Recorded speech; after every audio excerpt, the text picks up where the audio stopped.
I'd love to record. Okay, so one thing that we want to speak of tonight is after seeing that so many people have been losing money in these online scams. So many people have been losing a lot. When I say a lot, I have seen so many people losing a lot of money. And it's simply because they just don't want to understand the basics. Because in this industry, the crypto world, you hear a lot of people that are making millions of dollars, thousands of dollars, because they saw an opportunity early, they got in and they made money. That has been the story for so many years, for so many decades right now, because the industry now is in the period of decades. But for a normal user that just wants to start, I mean, I've heard about crypto and I want to make money. They come in after listening that there has been people who have been making money, a lot of money, and they come in and they believe that they can replicate what other people have done. And more than 99% of that population has been losing money. A very big percentage of people who come in the industry and they want to make money through cryptocurrencies have been losing money because basically they don't know the basics. Like, they don't know how money is actually made. Where does the profit come from? They don't know what is my risk exposure, my risk exposure. They don't know what can happen or what specific scenario can happen that will make me lose my investment. They don't know. They don't know the basics. So to start off the basics, when you're investing in cryptocurrencies, you have to understand that blockchain is nothing but a building block, okay? Blockchain is a building block, okay? Blockchain is the foundation, meaning that cryptocurrency projects and other different projects are built on top of blockchain. So the fact that a specific project, a specific idea, or a specific crypto in this stage has been built on blockchain does not change the fact that you need to validate the idea or you need to validate the whole principle of what is being built. What they're supposed to sell you is not that the project is built on a blockchain or the project is built based on the principles of blockchain, but the whole idea behind the project, like what will make this project to be successful. And once you have that clear, that blockchain is just a foundation, it's a building block, we can compare blockchain as the operating system, okay? Which now people are use to deploy different projects, to deploy different projects.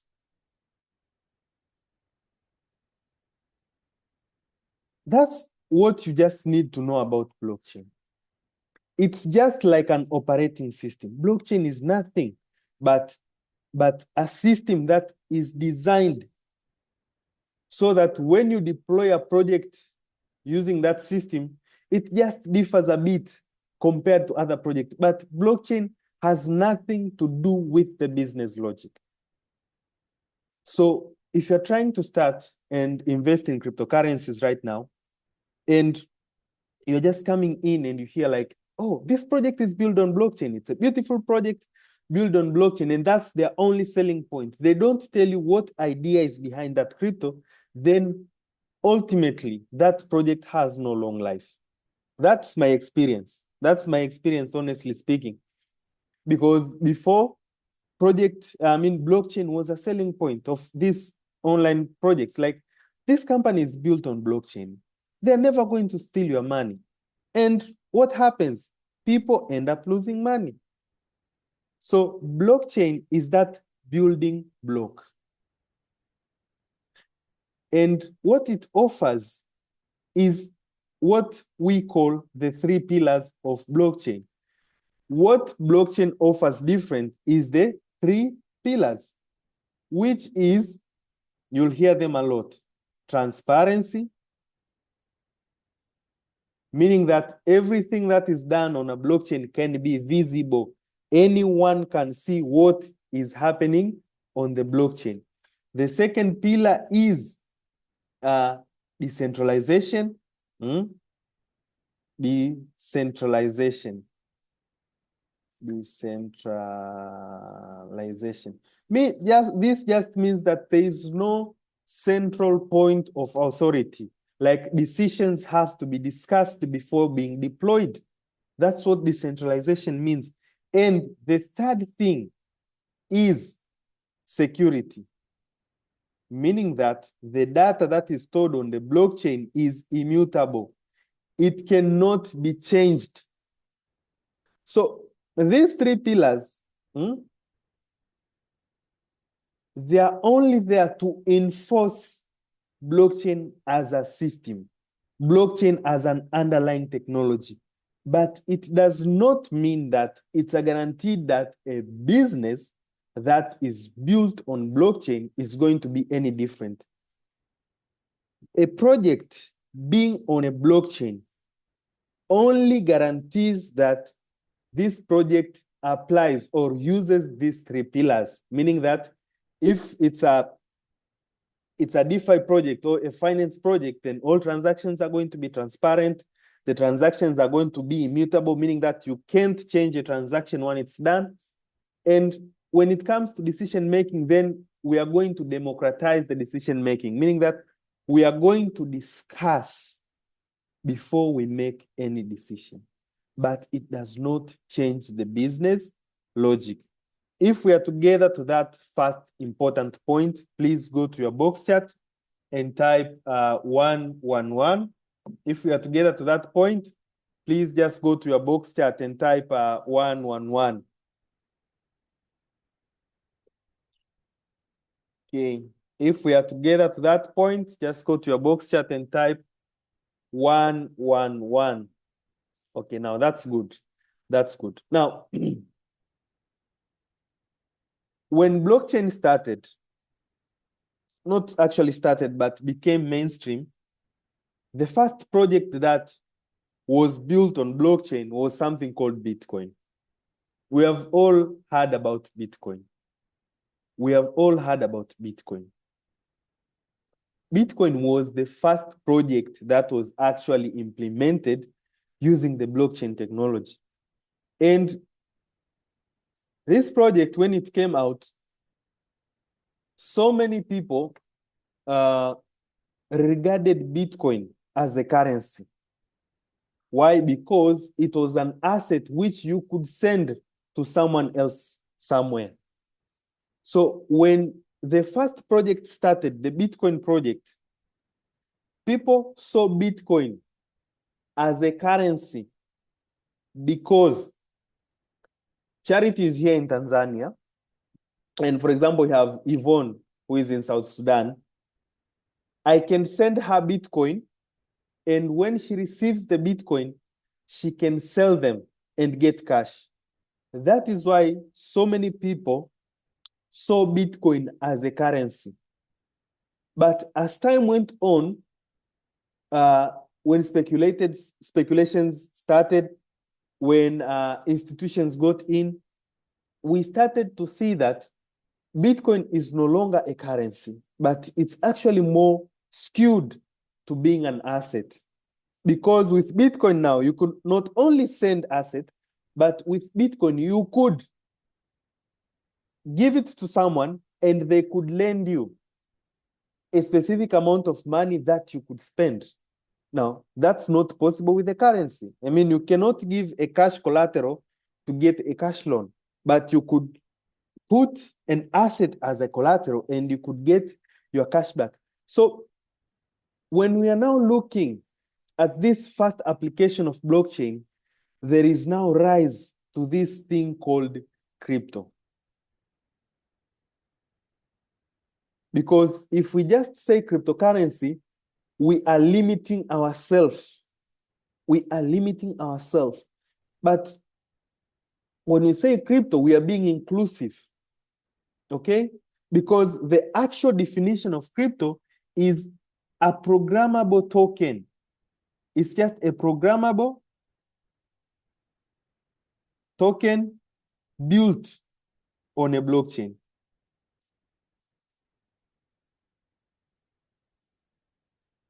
So a crypto is just a unit, a programmable unit. It's not actually a token, but more specifically, a unit that is built on blockchain. So if you just hear the word crypto, a thing that I want to come into your mind is that this is nothing but a programmable unit. When you hear the word Bitcoin, know that it is nothing other than being a programmable unit that is now built on blockchain.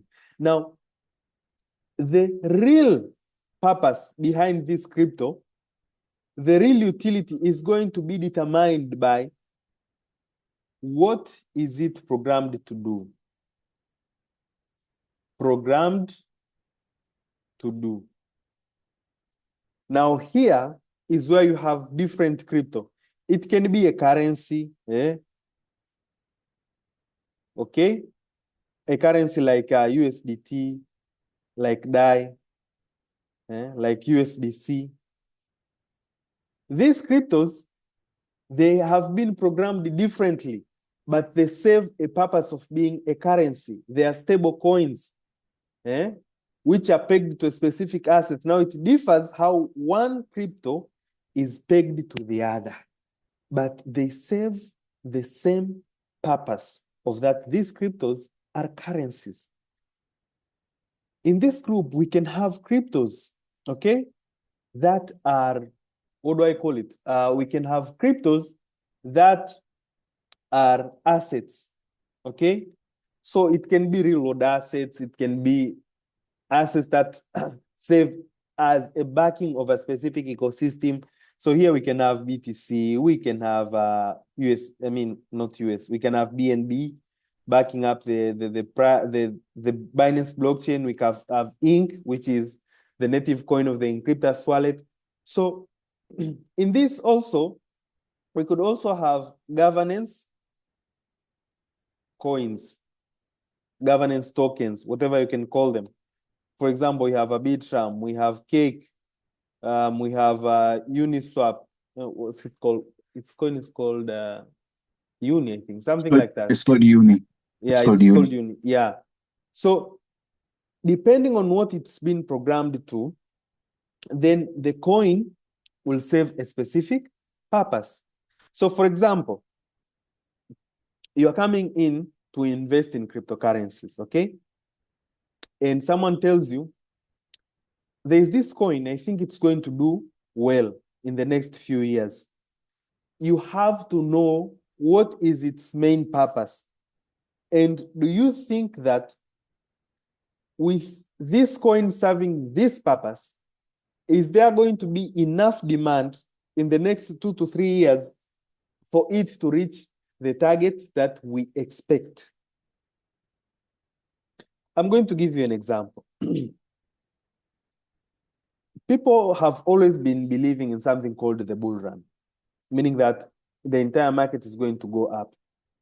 But time has shown us that that is not something that is happening in the current times. The bull run was something that happened a while ago, which was good for so many people. But right now, based on how deep the market is, it's going to be hard for the bull run to exist. Now, when someone comes to you and tell you, okay, let's go and buy this coin. For example, they come to you and tell you, okay, let's go and buy Shiba, for example. Because in the last bull run, it did good. This bull run is going to do the same. That thing no longer happens. Why? Because at the end of the day, right now, people have been, who are coming into this industry are starting to be aware, like, okay, I'm buying this coin. What is it going to make it to move? If you get time and do your research, I want you to look at the following coins. We have Zcash and we have Monero, XMR. In the period, the last period when the war started in Iran and all that stuff, these two coins in the last few years, they did wonders while other coins were crashing. Like the market was going down and they were going up. And why is that? Because right now, people are actually looking at this coin that I'm currently buying.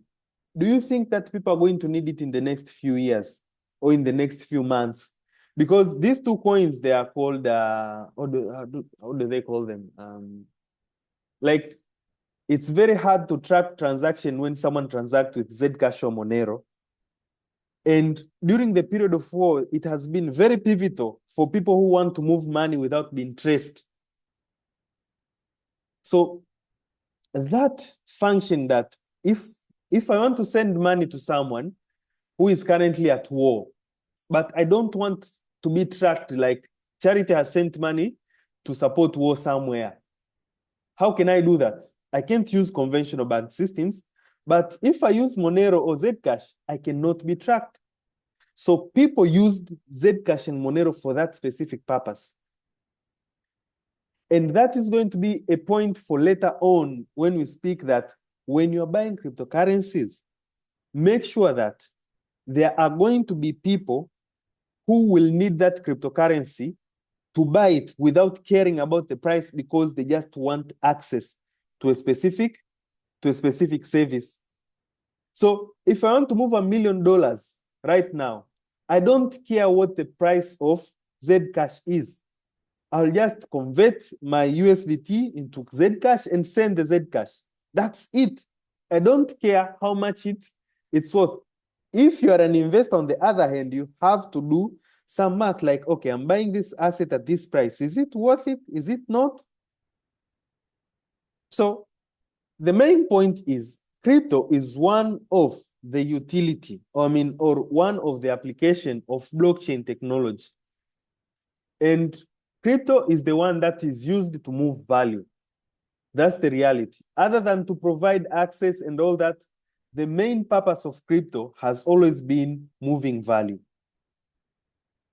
Meaning that if I want to send money through the blockchain, I will require cryptocurrencies to do that. But the underlying purpose of a specific coin comes from what it was programmed to do. Yes, you can send money through Bitcoin. Yes, you can send money through BNB. But sending through USDT offers you a better advantage because it's programmed to be an asset. Buying governance coin and holding them, expecting them to rise in price, is not the same as holding an asset, because the main purpose of this governance coin is voting. So whenever there's requirement of voting, then that's when real utility comes. But if there's none, then it's only speculative. And one thing that you have to make sure you know is that make sure that if you are a crypto investors, your purchases are not based on speculation. And when I say not based on speculation, I mean don't buy coins with the expectation that they are just going to increase in price. You have to know what is going to cause that price to move, and you have to analyze that specific reason that is going to make that price to move. Not just people are going to buy this coin because it did this in the last few years. No, you have to know, like, okay, this coin, people are going to buy it because they want to access 1, 2, 3. And that's why you see projects like Bitcoin, projects like Ethereum, BNB, Solana, they have been there for years on, because despite that there are people who are speculating, but there are people who just are buying to get specific access to a specific say this. Now, if we are together to that point, please go to your box chat and type 222. If we are together, for those who are on Zoom, just type 222. And for those who are on TikTok, just keep on sharing the live and liking. And also, yeah, you can type 222 also. Okay, we have Cleophas, and that's good. And on Zoom, yeah, we are on track. Now, one thing that I want to give you before we just go and we go further and further into looking at our project is that when you want to buy crypto, I have a very simple strategy for anyone who wants to buy crypto. Not basically strategy, but a checklist. There are things that you look at. There are specs, or there are things that you have to look at clearly before you invest your money in crypto. And something that is going to be the surprise for most of you is that when buying crypto, we analyze the project that is behind that specific crypto before we even look at that crypto. We first start, when we want to buy crypto, let's put buy checklist. We first have to analyze the project, okay? After we have analyzed the project, then we can confidently go and look at now the specifics of the crypto, how it was programmed and stuff like that. So my buying checklist is very simple. When the first thing that I analyze is usually the project behind, okay? And here it's very straightforward. The first thing when you're analyzing any crypto project is the problem they have seen. We have a project. What is the problem? We have a cryptocurrency project. What is the problem? That's the first thing that you have to look. What have they seen that the society is missing so that they have created the project? That's the first thing. What is the problem? You will see Bitcoin, they said it in the white paper. Bitcoin, they said it very clearly in the white paper. We see there's a problem that these financial systems are not transparent. We have so much power given to few people. There is a lot of censorship of transactions. They wrote it all. After someone has told you what the problem that they have seen, then you have to analyze what is the solution. What type of solution are they offering? Is this solution sustainable? Is it a realistic solution? Because some people can come in with very, very stupid solutions. Why? Because they're illusional. They are illusional. You know, I don't like to badmouth some projects, but there are some projects that they come in and they're trying to solve a problem that already has a solution, but they just know how to manipulate people. And it's very sad. So you have to be very, very smart. You have to look at the problem. You have to look at the solution that they are offering. Let me emphasize that they are offering. I'll give you an example. When blockchain started to become famous and projects were being built and built and built, from 2009 until 2013, the only thing that people could do with the blockchain is to send, receive, and store their assets, something like that. But 2013, Ethereum proposal came out. 2015, the Ethereum blockchain came out. Now, what Ethereum built was like, they saw, okay, we already have a blockchain, but we don't have logic. So let's add logic to the blockchain. Logic meaning that you can build on top of the blockchain infrastructure. Okay, so they introduced something called smart contracts. With some smart contracts now came DeFi, came so many things. So Ethereum saw a problem, they brought a solution. Now, the thing that really makes me happy in this ecosystem is that Binance came in and they were like, okay, this project is good, but Ethereum is very expensive. Ethereum is very expensive, one of the most expensive blockchains. Let's create a copy, a replica of Ethereum, but let's make it cheaper. So you see, you might have the same problem, but they can tweak their solution. And that's innovation, which we love. Okay?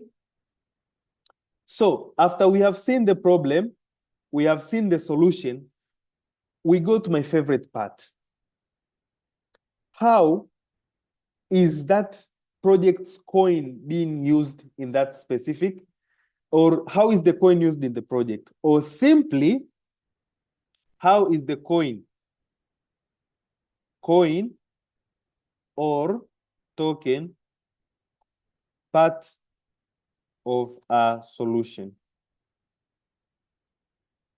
How is the coin or token part of that solution?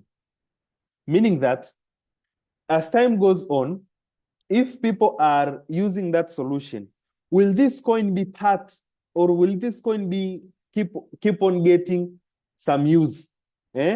Because at the end of the day, I said, we want to buy a coin that is not only speculative. There are people who are going to come in and buy without caring about the price so that they can get access to a specific service. Now, is that satisfied within that project? That's the question that you have to ask yourself. How is the coin part of a solution? So we can see, for example, for the project that we have called Encryptus, the problem that they saw was that there's minimal access to these DeFi services. We're going to cover that in depth. The solution that they saw is to create an interface that handles all the complexities and offer a client a service that is easy to use. And when they introduced their coin, they made sure that the DeFi services that they offer also use the coin. So that's how you structure your project. The next thing that you have to look into that project is the roadmap.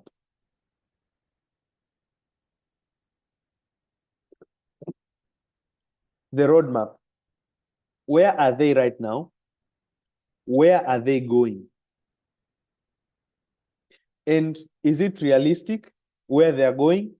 Is it futuristic, meaning that it's going to adapt with the future?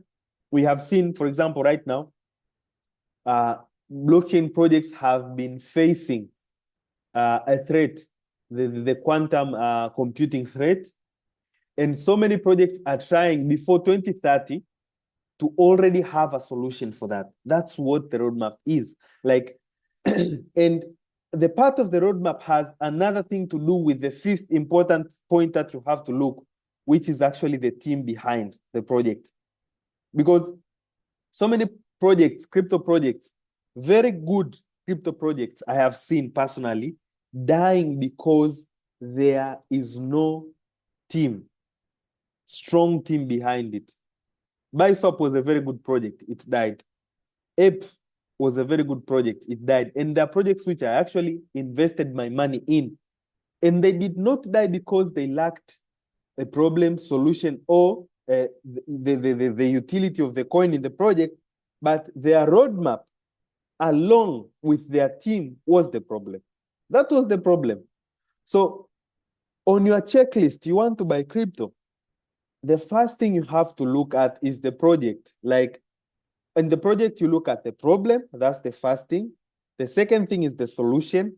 The third thing is how the coin is going to be used as part of a solution. The fourth thing is their roadmap. And the fifth thing is their team. If we are together to that point, please go to your box chat and type. Now we are at 333, yeah. If we are together to that point, please go to your box chat and type 333. 333. And for those who are on TikTok, if we are together to that point, just go and type 333. And you can keep liking the live and sharing the live with people so that we can have better engagement with time. Now, with all this that I have provided with you right now, we have looked at the aspect of the project itself. When now you want to buy, you can't go and buy the project. You're going to buy the coin, the crypto. This is where the second part of your checklist becomes important, okay? The second part is the coin itself. And here on the coin itself, let's put it, the crypto itself. Here on the crypto, it's very simple. When we are looking at the crypto, we just want to go and buy the crypto. Here is where tokenomics, okay, becomes important. So we have seen that this project is good. We go to look at the specific crypto now. The specific crypto, and here, it's very, very simple. When we are talking of tokenomics, we are looking at the dynamics between supply and demand, because that is what drives prices.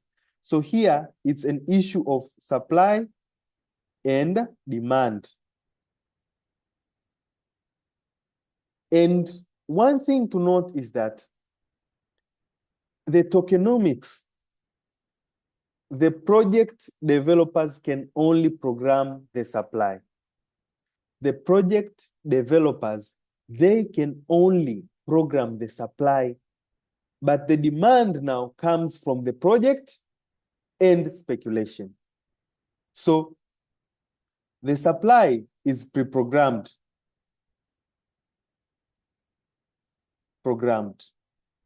while the demand comes from the project and speculation.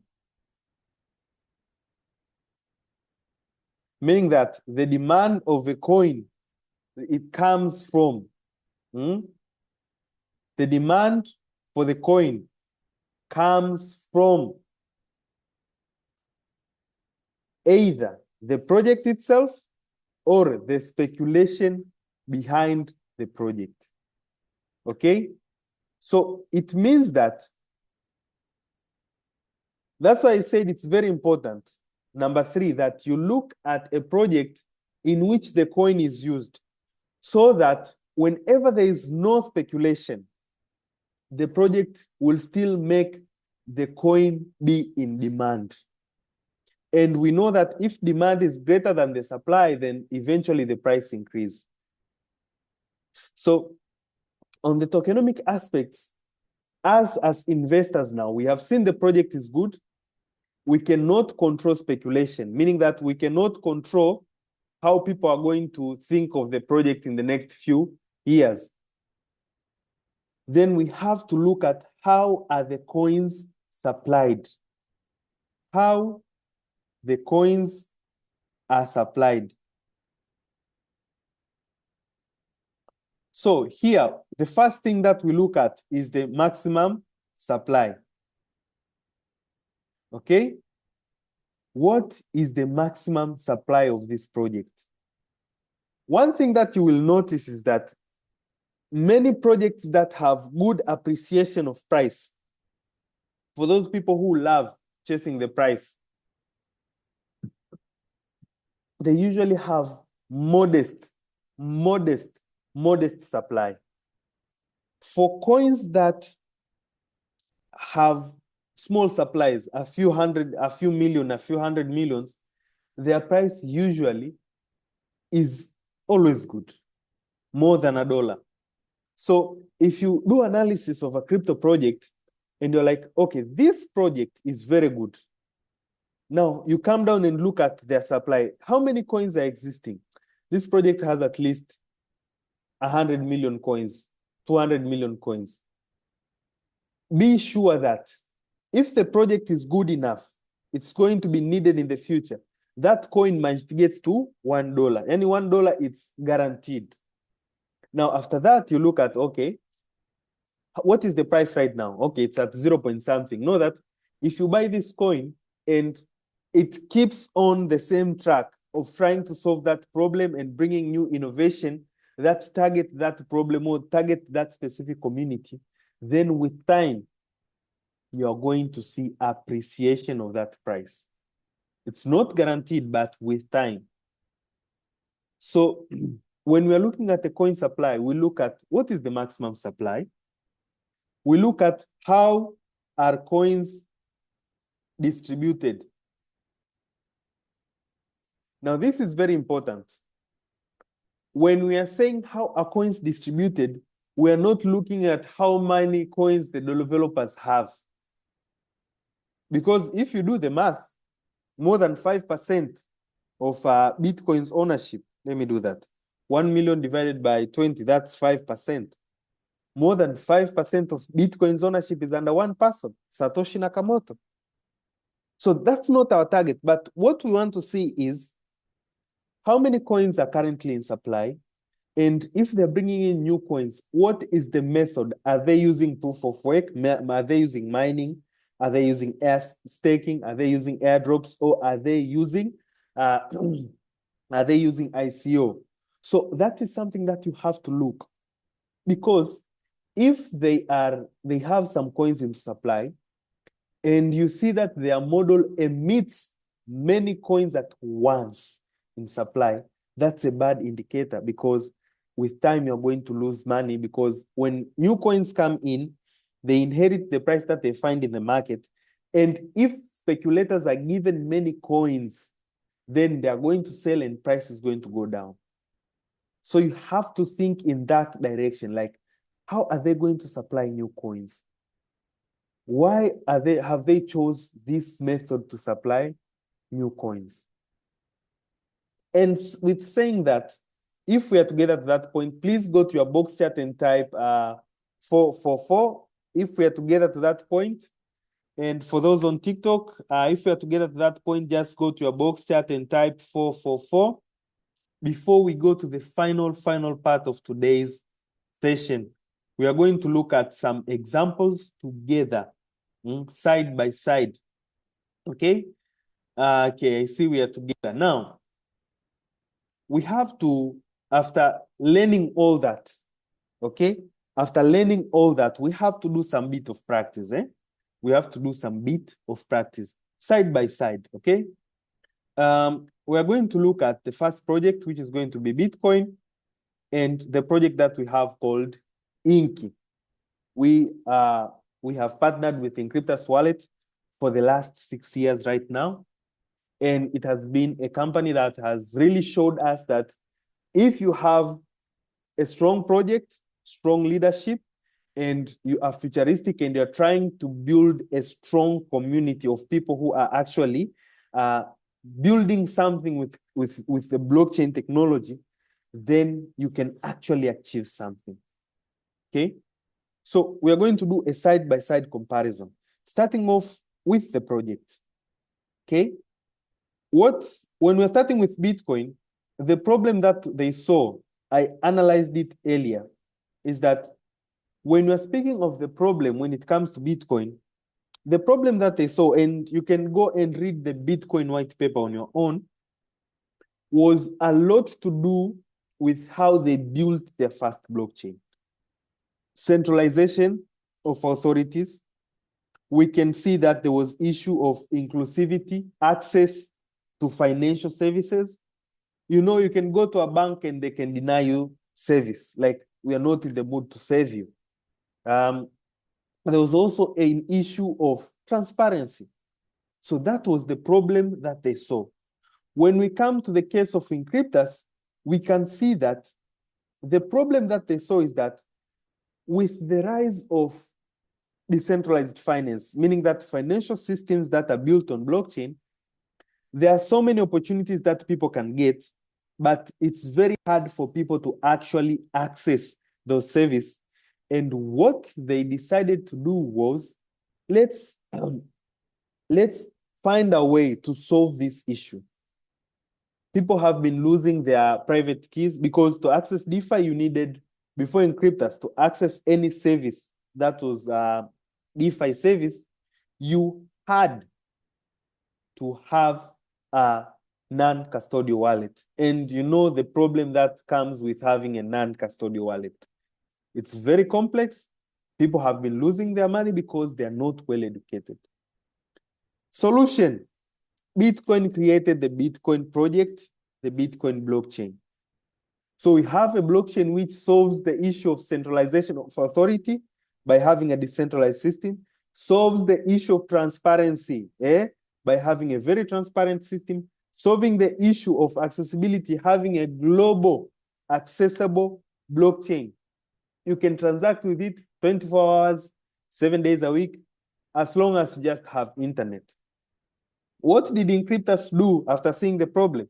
They created an interface where you can easily access those services. I actually did a very good session speaking about what Encryptus came to offer. And I think it's on my YouTube channel.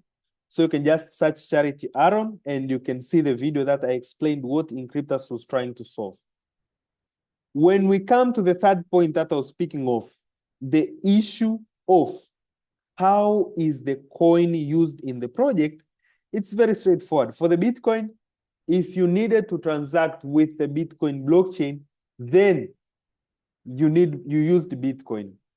For the case of Encryptus, if you wanted to access one of the service called staking within the Encryptus platform, you could use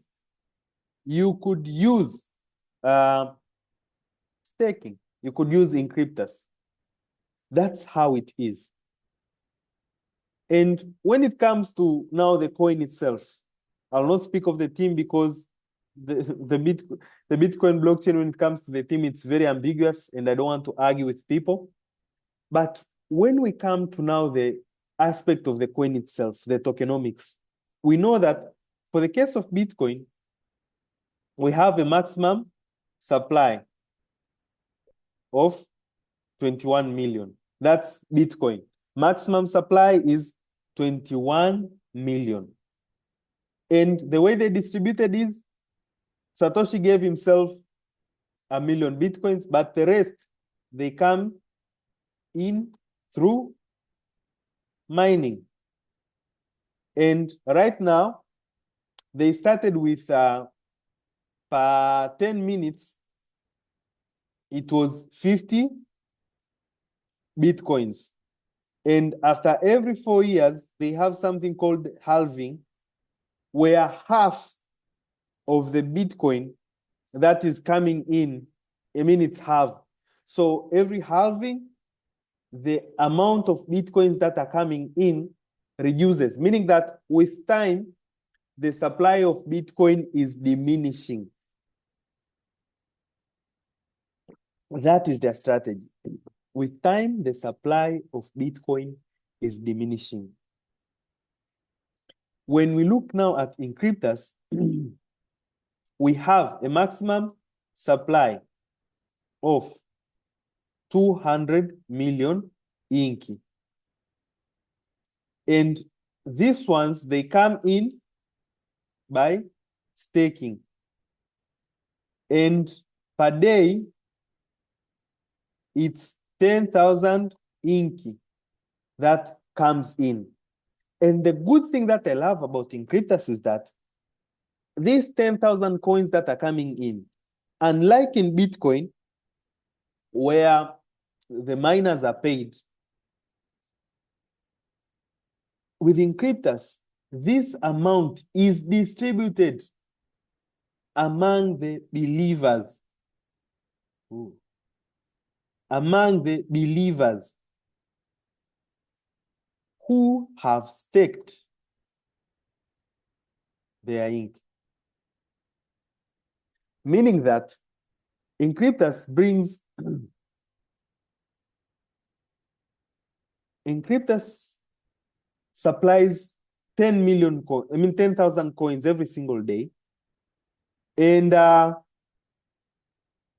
you will receive, okay, you will receive an amount based, okay, on how much you have actually invested. So there are 10,000 coins that come in per day, every single day. And if you bought the coin and you have it, then it means that you will be getting rewards